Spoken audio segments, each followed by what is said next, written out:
童识字卡 AI 动态配音，嘎嘎黑科技，不但可以生成对应的仿生音效，好多是音乐，歌曲伴奏也轻松拿捏。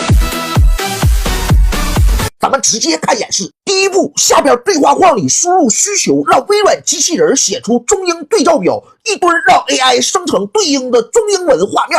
第二步，点左上角方块按钮，上传前后帧画面，点生成，分镜头就完事儿了。第三步，点左上角大方块按钮，上传视频，直接生成对应的仿生音效，最后加上 AI 的原创歌曲。就是火车，爱就是火车。